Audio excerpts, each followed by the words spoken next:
Good afternoon, everyone. I'm Sam Peterson with the Pacific Council. Thanks for joining us today for our webinar discussing the results of India's recent election.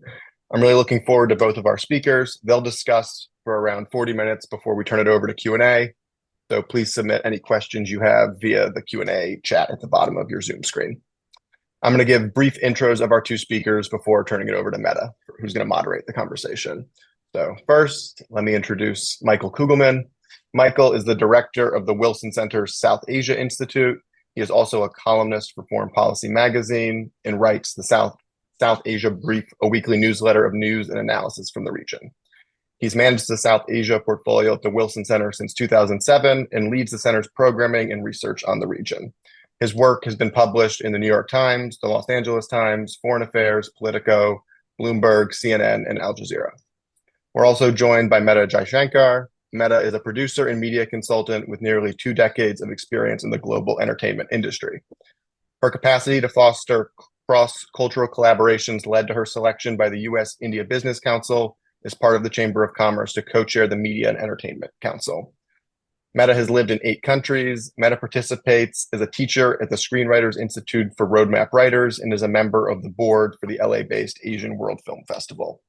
On behalf of the Pacific Council, thank you both again, and I'll now turn it over to Meta to facilitate the conversation.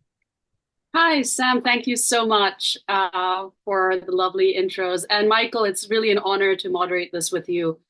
As I mentioned to Sam earlier, I watch you on BBC often, and so it's great to be here with you today to talk about a very interesting topic that I would love to educate the community in the Southern California region about. And I'll just go ahead and get right to it because I'd love to hear your take on this. So as our audience may know, we in India had a recent election and the BJP won. It was a very interesting election. It was a very dramatic election. May I say it was Bollywood-esque in drama.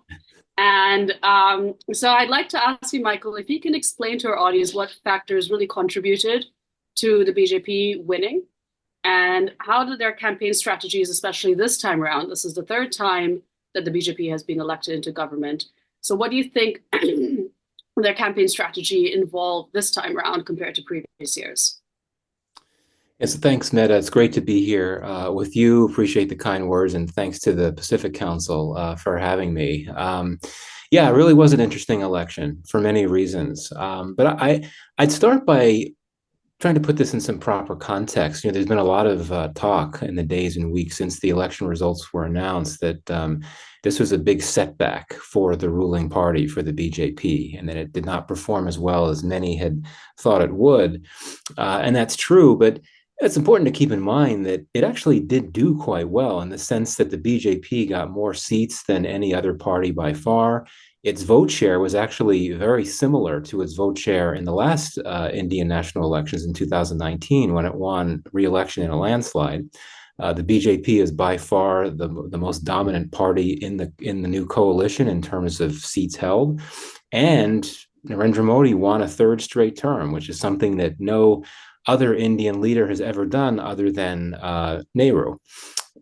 So I would argue that if the BJP itself had not set expectations so high in such a public fashion, pardon me, if we weren't used to the BJP dominating national electoral politics for the last decade, I don't think we would necessarily be talking as much about this idea of a setback, but the BJP did set high expectations. And in fact, the Prime Minister himself said that the BJP-led alliance could get 400 seats. And in fact, it got less than 300.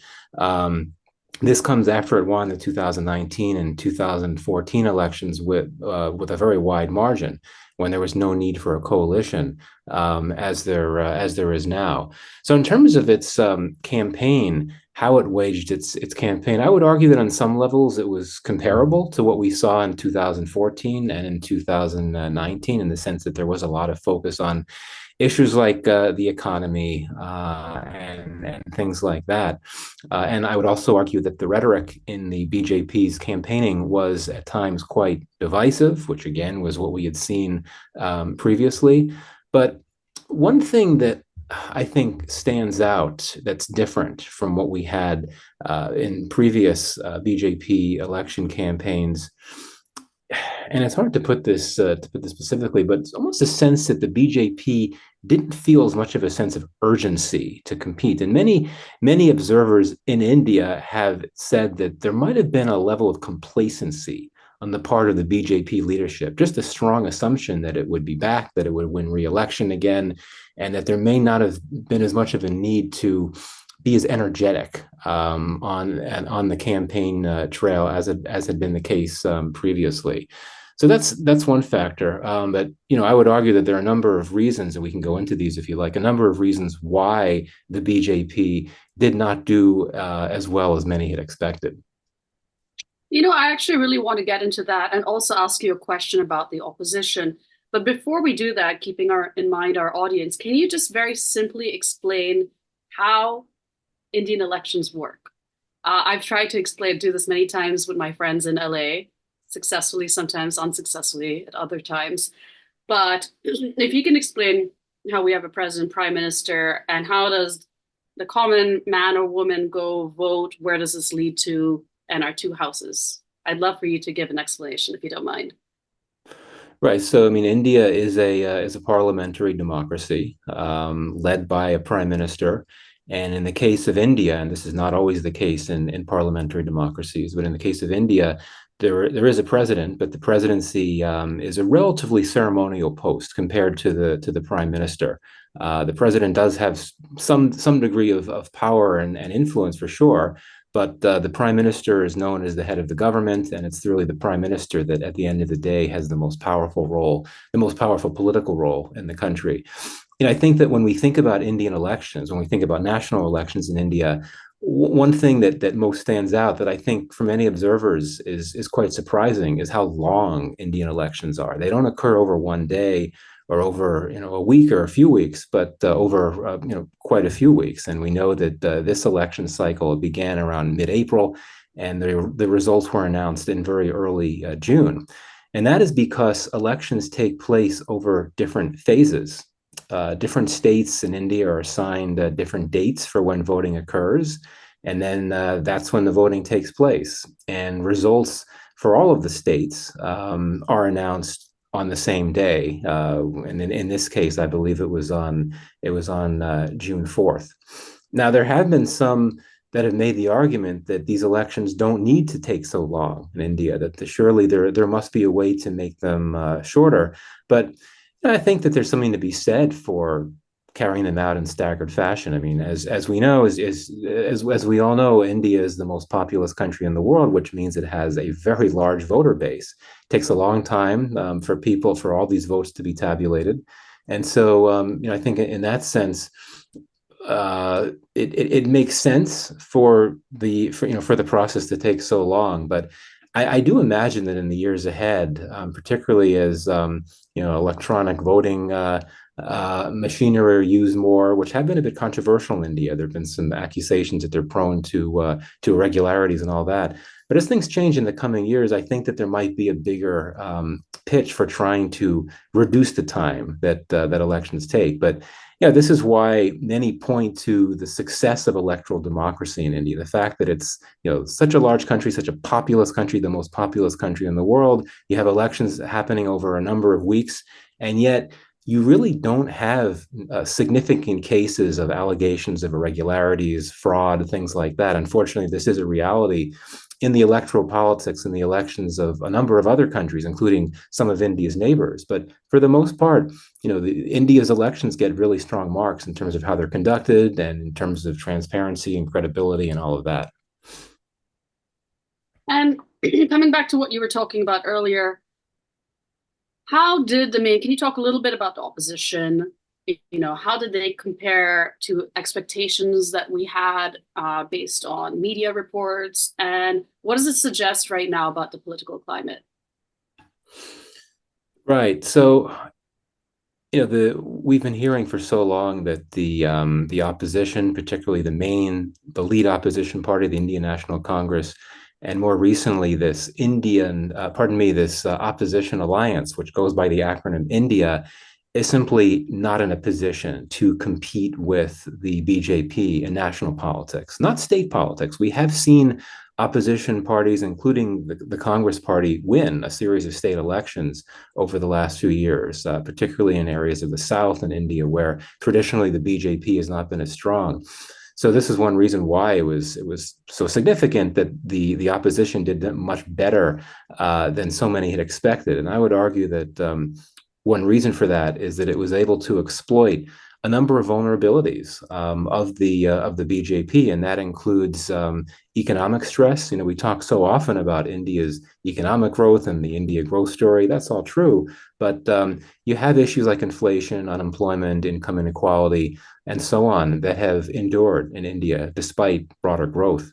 And youth unemployment is something that's a particularly significant problem. So a lot of this economic stress impacts young people disproportionately, which again is not a surprise given that India demographically is a very young country with a median age of somewhere around 22 or 23. So I would argue that I wouldn't argue. I would observe that the opposition's campaigning emphasized a lot the issue of economic stress and how the BJP how the government, the BJP had failed to rein in this economic stress. So that's something that the Congress was really, that the opposition was really able to capitalize on. And I would also argue that there was a backlash in the election to Prime Minister Modi's governance style. I think that many in India had been increasingly uncomfortable about what one could describe as strongman tactics, what one could also describe as repressive tactics at times. And this is something that didn't play well, particularly when placed up against the BJP social agenda, which many describe as Hindu nationalism. Other observers had made this point. I think it's a very stark one that if you build and inaugurate a new Hindu temple, which was the Ram temple in Uttar Pradesh, which is something that the BJP had been promising to do for a very long time. That's not something that is going to put food on the table for those Indians that are struggling in a big way with economic distress. So I think that these factors are something that the Congress, the opposition, the Congress-led opposition was able to tap into. Finally, I'll just make this observation that Modi had been in power for a decade. And that's enough time that one could argue that he might well have lost some of his shine in the eyes of many voters in India, that he didn't have the ability to connect and mobilize on levels that he did much earlier in his term. He's still the most popular leader in India by far, and one of the most popular democratically elected leaders in the world. But still, I think that anti-incumbency factor was there. And that's also something else that the opposition was able to tap into. Look, the opposition was able to draw on this counter narrative that it projected during the election campaign, that we need to focus more on economic issues. We need to focus less on religion-based issues, divisive issues, things like that. And this is a narrative that was able to be successful to a degree, given what happened with the opposition doing much better than had been expected by many. Well, what do you think makes him popular? And what do you think are some of the new economic policies that he's going to implement this time around that could affect India's trajectory economically? I mean, there's so many reasons, I think, why Modi has been able to bank on so much popularity over the years. I think when he was first elected as prime minister in 2014, I think that many saw him as something so different from what had been dominating Indian national politics for many years. He was seen as someone that did not come from a dynastic past. He was perceived as not corrupt. He was perceived as someone that had, really not come from wealth and sort of like a rags to riches tale, so to speak, viewed as someone who was very efficient as a chief minister in Gujarat. The chief minister, of course, is comparable to a governor in the U.S. He'd had that role in Gujarat. And I think that he was viewed as a breath of fresh air, so to speak, back in those times. I would also argue that a number of his policies have made him very popular, from the Hindu nationalism that I described before, to his ability to make a lot of progress on a lot of fronts, from economic growth to overseas, deepening India's role on the global stage in a big way. And so I think those are things that helped. And he was also helped along by the fact that the opposition was just in a really bad place, and there really had not been any type of leader of the opposition that had his charisma, that had his household name status, that had his national level clout and popularity to be in a position to counter him and his party.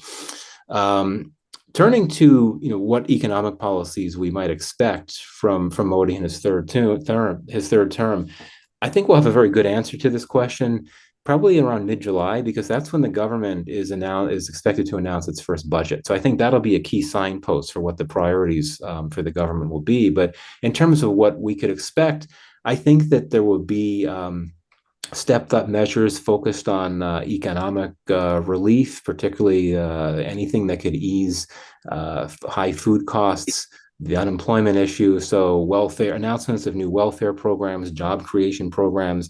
These are things that Modi has done before as prime minister. But I think that there's a view that there's going to have to be more of this, because these are things, unemployment, food costs, and all of that. These are things that were likely liabilities politically for Modi. So I think he's going to be looking for some quick wins, and he'll want to focus on the policies that can both strengthen the economy, but also help him politically. I think that there's also going to be a focus on trying to strengthen, or should I say, increase private consumption, which is something that's really lagged in India over the last few years, mainly because of inflation, but perhaps joblessness as well. So we might see the government opt for some tax cuts when it announces its new budget to try to spur more consumption. There's been a lot of discussion about reform prospects. Will we see Modi now leading a coalition in a position to try to focus on these economic reforms that many economists say are essential for India to develop a stronger economy over the long term? I think that we will see some efforts on the part of Modi to try to make progress on those reforms that would be deemed to be less political risky. So in that sense, strengthening connectivity and strengthening infrastructure, that's a go, because those are not controversial politically. They wouldn't be resisted within the coalition. But when it comes to other types of reforms, like privatizing state-owned banks or agricultural liberalizations, those probably won't get very far. And I think that many will remember that some time ago, during Modi's second term, when he had a much larger public mandate than he does now, he really failed to push forward new farming laws. There were farmer protests, and he actually reverse these new farm laws. And Modi is not someone who typically reverses his decisions, but that was a case where he did. So that shows that when it comes to economic reform in India, it can be dicey, it can be risky politically. So now that he's leading from a coalition, he'll need to be even more careful. So some of those reform targets will be more difficult to achieve. And how do you think the recent elections affect India's foreign policy, especially in regards to their neighbors? And when I say neighbors, I mean Sri Lanka, Nepal, Bangladesh, Pakistan, China, a whole gamut. Sure. Yeah. So I guess just a few observations about what the impact of the results will have on foreign policy, broadly speaking. I don't think foreign policy will be that affected by the election results and by Modi having to govern within a coalition. The main coalition partners of the BJP do not have strong views on foreign policy. They don't really have strong vision for foreign policy. It's not a priority. So I think that the coalition partners will likely defer to Modi on his foreign policy goals. I think that we're going to see continuity from this third Modi government with the second Modi government in terms of goals. And, from the perspective of his coalition partners, these will not be controversial foreign policy goals. We're talking about things like wanting to continue to strengthen India's role on the global stage, balance ties with different major powers, continue to pursue this longstanding Indian foreign policy principle of strategic autonomy, bolstering relations with India's neighbors. I'll get to your question about that in a second, and also advocating for the global South. This is what Modi was emphasizing in his second-term foreign policy So his second term foreign policy, I imagine we'll see that in the third term. Not going to have much resistance from the coalition or from the opposition, for that matter, on many levels. If we are to see a few changes in terms of Modi's foreign policy now compared to previously, I imagine that he will have to accord more policy space and bandwidth to domestic affairs because he's going to be working within a coalition. So, he's going to have to focus more on building consensus within the coalition on some of the more divisive, controversial policy priorities he has, particularly regarding his social agenda. I think he's going to need to spend a lot more time on political issues, particularly in trying to shore up the BJP to figure out what went wrong and try to bolster it following the election. And I think he's also going to need to double down a lot more on strengthening the economy to address those political liabilities of inflation, income inequality, and so on. I also think that we might see more engagement with countries and regions with large numbers of Indian diasporas represented by coalition partners. So what I mean by that, one of the top BJP coalition partners, the Janata Dal United, is mainly, it's a regional party based in Bihar, in the state of Bihar. And there are large numbers of Biharis in the Pacific Islands, which is interestingly a place that Modi had already been targeting with more engagement in recent months. And the interesting thing is that there are also large numbers of Indian Americans with ties to Andhra Pradesh. And Andhra Pradesh is where the other major BJP coalition partner, the Telugu Desam Party, is based. So that could be an interesting change. In terms of what we can see in terms of relations with the neighborhood, it's very clear that Modi has made strengthening ties with other South Asian states an initial foreign policy priority. I mean, we've already seen that. He invited the leaders of almost all the South Asian countries to his swearing-in ceremony. He didn't invite Pakistan or Afghanistan, but those are not priorities for Modi. We've seen that some of the first high-level engagements that Modi and his government have had with other countries have happened with countries in the neighborhood. Sheikh Hasina, the Bangladesh prime minister, had a visit to India last weekend, met with Prime Minister Modi, and then the external affairs minister Jai Shankar was in Sri Lanka to meet with interlocutors there. I think that for the BJP, for the government, and again, I think for the coalition partners on the whole, the view is that India wants to be in a position to strengthen its power overseas and do a lot more on the global stage. But I think there's a view that it needs to ensure that its relations with its closest geographic partners are in a good place. And they are, for the most part. But I think that there still is some work to do, particularly with the challenge posed by China. And I'll get to that. China has, what we've seen over the course of Modi's second term and also in his first term as well, China has been really deepening its footprint in the countries in South Asia, including in countries where India has traditionally been by far the most influential external actor, countries like Nepal, Bhutan, as well as Sri Lanka, for sure. And of course, Maldives has been a particularly significant case in that the president of the Maldives, who took office just last year, he ran his campaign on a promise to expel the very modest, but nonetheless, the total Indian military presence from the Maldives. With China, I'd argue that Modi's third term position will be quite similar to his second term position. And that is that there cannot be a normal relationship with China until the border dispute is resolved. And there's been a long-standing border dispute between India and China. It was the cause of a war in the 1960s. That didn't solve the problem. There have been periodic border incursions, border clashes, and so on since then. So Modi has said, and will continue to say, that the border issue needs to be addressed before the relationship can really take off better. China takes a very different position. China has indicated the opposite, essentially, that it wants to look for areas of cooperation, even if the border issue continues to be an issue. So I think that what we can expect from Modi is he will try to he'll definitely support the idea of talks with China about the border, and there have been periodic dialogues with the Chinese, including on military levels, over the last few years, particularly since there was an especially nasty and deadly border clash between Chinese and Indian forces in Ladakh. It was, in fact, the bloodiest, deadliest border conflict that the two countries had experienced since their war in the 60s. I also think that Modi will likely continue to look to find ways to strengthen India's capacity to deter China, which is hard to do because India has really struggled to deter these incursions, these Chinese incursions on the border.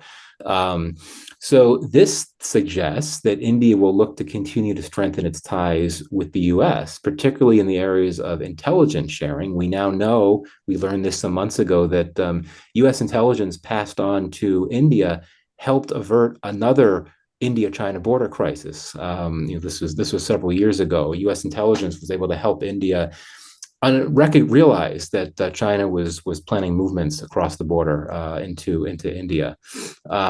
And I think this also means India will continue to pursue arms deals with its close defense partners, which certainly include the U.S., but also Russia. We could talk about that if you'd like, as well as more recently France and Israel. And final point on this. India, I think, will continue to work with the U.S. and other like-minded partners to try to counter China through the development and diffusion of public goods, whether you're talking about sponsoring infrastructure projects or clean energy technology around the Indo-Pacific. But one more thing, this has just been in the news in recent days. It's clear that India is not going to be afraid to play tough with China. Some observers had thought that China might try to test India and Modi to see how a Modi encumbered by a coalition might react to a Chinese provocation. But the interesting thing is it's been the other way around. We've actually seen India come out strong, where in recent days it facilitated a meeting between a visiting U.S. congressional delegation and the Dalai Lama, of course, a spiritual leader from Tibet who's based in India. And then Modi met with that delegation the day after he met with the Dalai Lama. So, as I said before, Modi's looking for political wins. He's looking for ways to show strength after his election setback, and even a brief tactical victory in its competition with China can get you that win. And I think we saw that to an extent with this Tibet issue, the idea that India has the ability to defy China and do things on its soil that China would rather it not do. And so going off on this, what do you think are the national security concerns right now that are likely to be prioritized this time around that might shape India's foreign policy, diplomatic strategies? I mean, you brought up Russia briefly, so if you want to elaborate a little more on that. Yeah, I think that China is going to be the core national security challenge for India. I think that the days are gone when Pakistan was viewed as the biggest security concern. My sense is that New Delhi, really not just the government, but the broader political and strategic elite, believe that the Pakistan challenge is being managed. It's under control. There's still concerns about cross-border terrorism. That certainly continues to be a worry. But my sense is that the view is that that's something that can be managed, in contrast to China, which is just a bigger, broader strategic threat and challenge and a security issue. So there is that immediate security challenge on the border. I briefly referred to the Ladakh clash in 2020, and the two sides are having talks periodically, but India is still trying to figure out ways to strengthen its capacity to deter those Chinese incursions and provocations. I'd also argue if you take things to the maritime front, the Chinese Navy has developed a larger presence in the Indian Ocean region, particularly the western reaches of the Indian Ocean, in India's broader maritime neighborhood, so to speak. China established a military base off Djibouti several years ago, which was the first known overseas military base for China. So these are things that are very concerning for India. And I would argue that increasingly India is viewing China as a threat to its security interests well beyond its immediate neighborhood. As we've seen India strengthen its engagement and commercial cooperation with countries in Southeast Asia and East Asia, it's become increasingly concerned about the South China Sea issue, about Chinese provocations there. That's one reason why India is starting to work more closely with countries like the Philippines and has now started to send BrahMos missiles to the Philippines, which of course is meant to strengthen the Philippines' capacity to counter China there. And I think this is India wanting to show to the world that it's a net security provider, which it is. But I think this is also a case of India wanting to help a partner, the Philippines, counter China, and that's something that's seen as serving India's security interests as well. I think that border security is another issue that will be a major priority for this next government. Though, as I'm sure you all know, there's a conflict in Myanmar, which borders India, and that war is worsening. It's gotten more intense, and so that's something that's, in terms of the risk of spillover effects from that war into India, are very real for India, particularly because it's some of the more volatile parts of India, particularly the northeast, that border Myanmar. So there's a lot of concerns there. Also, I mean, border security when it comes to Pakistan is always an issue. India and Pakistan, of course, have a disputed border, the Kashmir issue. Notably, the very day that Modi was sworn in, there was a really terrible terrorist attack in India-administered Kashmir, where a group of Hindu pilgrims riding a bus were basically shot at by gunmen. The bus fell down a ravine. There were a number of people killed. There have been several attacks since that as well. So there has been a truce in place along the LOC, the line of control, the disputed India-Pakistan border. A truce has been in place for a few years, but if things like that continue to happen, I think that concerns will rise about increased threat of cross-border violence and things like that, which is clearly a concern for India. And I said before that it feels it has the challenge with Pakistan managed, but when you have a rash of attacks like that, that's clearly going to inspire concern. Other national security issues. There's been civil strife playing out in the state of Manipur for quite some time, which is a state that borders Myanmar.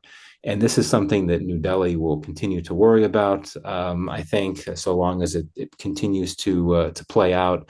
And then the final issue I'll mention here is sort of the wild card, and certainly very provocative, very sensitive, the issue of Khalistan. And here I'm referring to, this is a movement that promotes the establishment of a separate Sikh state in present-day Punjab in India. And this was something that played out very vividly in the 1980s and early 1990s. There was a violent insurgency. It's really quieted down in recent years. But as many of you would know, over the last few years, India's government has expressed increasing concern that this Khalistan movement is making a comeback in other countries, including the US and Canada and the UK and Australia. And India is concerned that it faces a major national security threat because it argues that elements of the Sikh community, Sikh diasporas in some of these Western countries include some supporters of Khalistan. It's been in the news a lot. It's a very sensitive issue. Some argue that this is a threat that India is intentionally inflating and exaggerating for political benefit. But others would argue that this is something that really needs to be taken seriously, and that if these countries that happen to be close partners of India for the most part don't help India address these concerns, that India could face the risk of a resurgence of this Khalistan movement. So someone has asked, what role does Europe, EU, UK, France, Germany, play in India's foreign policy? Same question about Australia and Indo-Pacific politics. Should they play a role? So, yeah, I mean, these are all, as India is looking to engage more with the world and trade more with the world and be involved with connectivity and infrastructure projects, all of those regions and countries are important. I think that trade is definitely something to look at. One thing we did see toward the end of Modi's second term was a trade deal, a free trade agreement with several countries in Europe. It was not a deal with the EU, which is interesting because the EU is one of India's top trade partners. There's not an FTA with the EU at this point. Yeah, I think that the EU is a critical interlocutor, so to speak, for India and its foreign policy for a number of reasons. One, because of the trade possibilities, strategic convergences. A number of countries in Europe happen to be very close to India. France may have the closest relationship with India of any European state. There's also close ties with Germany and the UK as well. Many of these countries share India's goal of countering China through technology cooperation, that type of thing. Australia is, it's an interesting relationship. It's certainly an important relationship. It's a close relationship. Again, strategic convergences due to the China issue, though I would argue that of late, Australia has been a bit more reluctant than India to push back hard against China. But I think that, with both of those countries in the Quad, the Quad, and here I'm talking about the Indo-Pacific Quad, it's enjoyed such a resurgence and a revitalization over the years because all four Quad members have seen their relations with China experience one of the worst lows that they've experienced for quite some time. So I think that the Quad itself is something that ensures, strong partnership between India and Australia. Energy is another issue. I mean, India and Australia have talked about energy-related partnerships. Energy is going to be a big part of India's foreign policy in Modi's third term, given India's energy security needs. So, and I think the Middle East is another region where Modi made a lot of headway in strengthening ties during his second term, particularly with countries like Israel, but also with the Gulf states, especially the Saudis. That's all going to continue as well. So I'm just going to switch gears a little bit and talk about climate change and environmental policies and what your take is on this administration, this new administration, and if they're going to create new policies, change policies. What's your take? Yeah, I imagine a lot of continuity. I think there'll be strong consensus within this coalition about the need to address climate change. And we know that India is one of the most vulnerable, one of the most climate change vulnerable countries in the world. So I think Modi will want to pick up where he left off, and he's genuinely committed to pursuing an energy transition. He set some pretty lofty goals at the COP conference, the UN climate conference in 2021, I believe, where he declared that India would become a net zero country by 2070, which is not too long from now in this context. So I think that we can expect Modi in his third term to continue with efforts to scale up existing clean energy sectors, particularly through strengthening storage capacity for solar power. I think we're going to see efforts on the part of this government to diversify the renewable energy mix beyond solar and wind. So green hydrogen has become a really big deal in India over the last few years. Modi actually announced a new green hydrogen national strategy about a year or so ago. And there's been a really big push here, including offering subsidies to the steel and iron sectors to use more green hydrogen.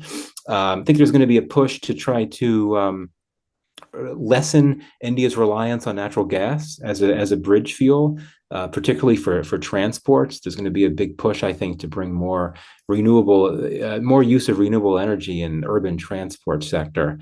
And also, I think the EV sector is going to experience a lot more headway. This has been a really fast-growing sector, electric vehicles I'm talking about here. And it seems to have come out of nowhere. I remember hearing 20 years ago talk about how India is trying to grow out a new EV sector, but it just wasn't going very well for a number of reasons. But it's really picked up. India has seen significant levels of domestic and foreign investment in its EV sector. And I think if you want to talk about very specific concrete goals for Modi's third term, he's going to want to bring Elon to India. He wants to bring Tesla to India. I think that's something he really wants to see. And I think it's getting closer to that. But all that said, India faces a challenge that many countries in the global south face. That is, trying to grow out renewable energy sector, as India has done very effectively to a great degree, but at the same time grappling with the continued immediate need to rely on traditional dirty fuels. Coal has been king in India for many years, and that's going to continue. It's not going anywhere. Production targets have broken records over the last year or so when it comes to coal production, and the government. Or the government during the second Modi term was talking about how it's just a matter of time before India will be able to export coal because it'll have so much of it. So, yeah, I think it's going to be that trying to come out with that policy balance where you grow out the renewable sector, but you also manage the immediate term need for other forms of energy that clearly are not helpful for the environment.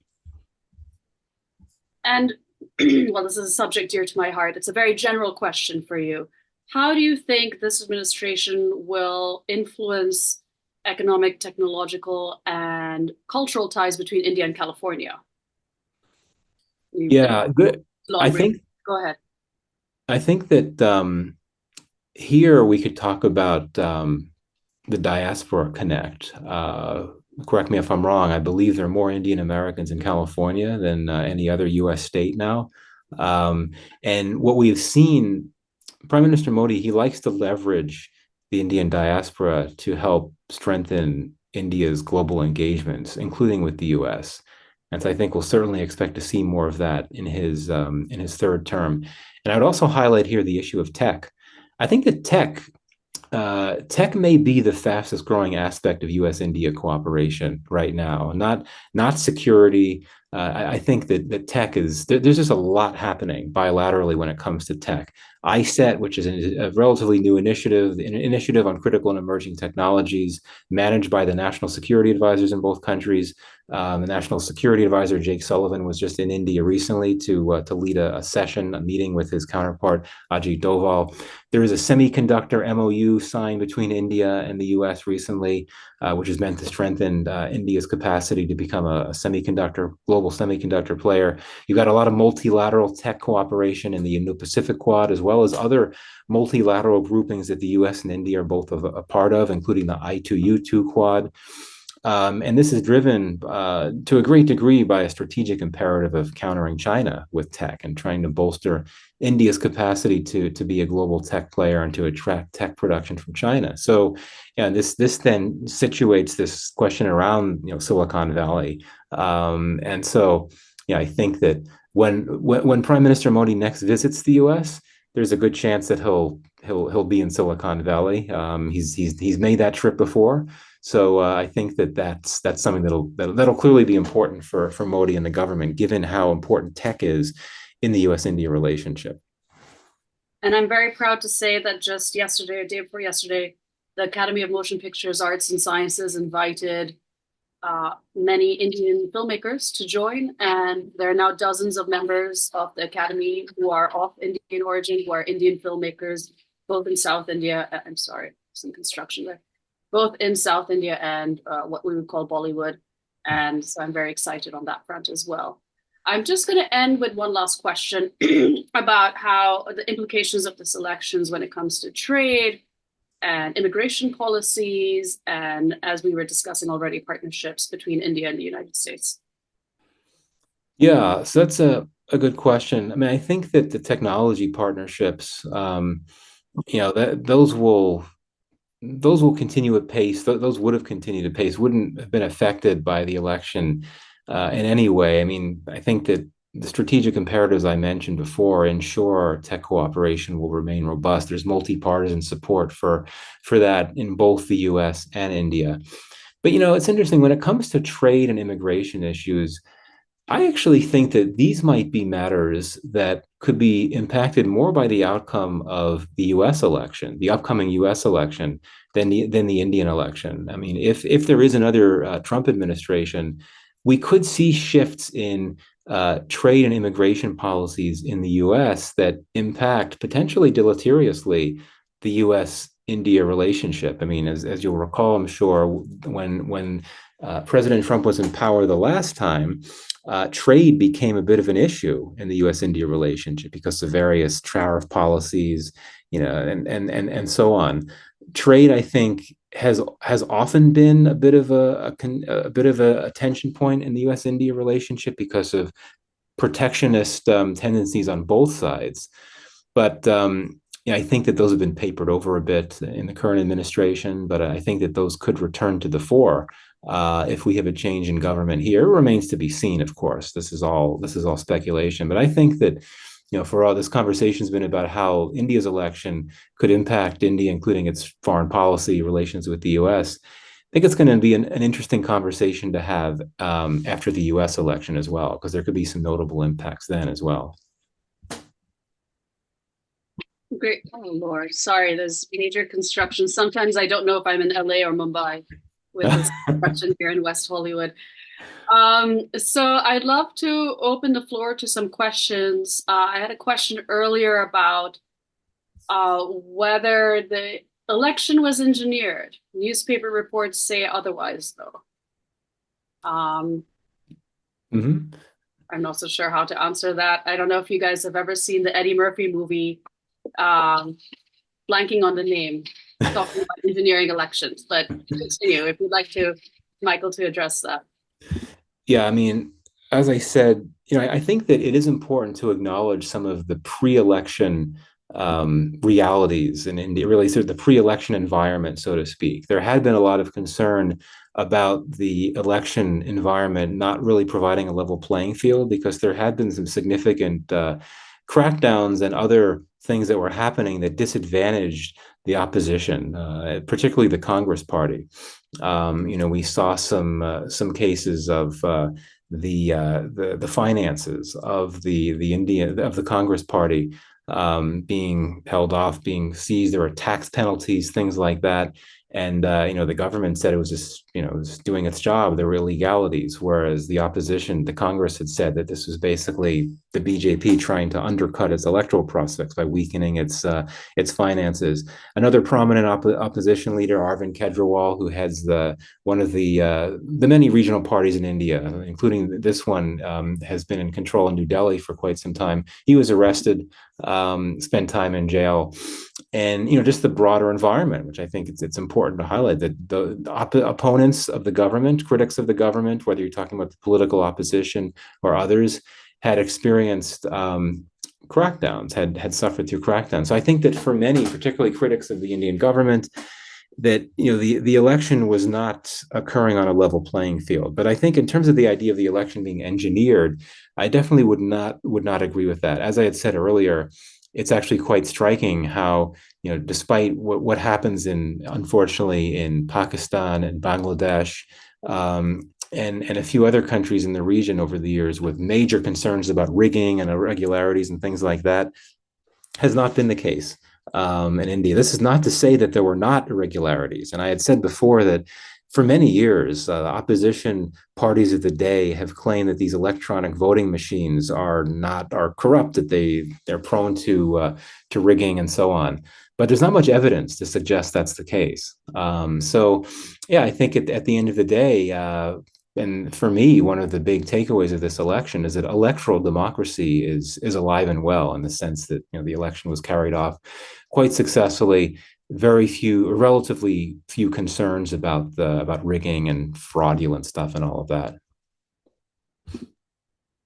Okay, I'm going to ask if anyone else has any last questions. I don't see any, so I guess we can sign up for today. But thank you very much, Michael. This was extremely informative, even for me. And I look forward to having more discussions with you in real life or virtually. Well, thank you. Yeah, it was great to have this conversation with you. And thanks to you, thanks to the Pacific Council, and thanks to everyone that tuned in.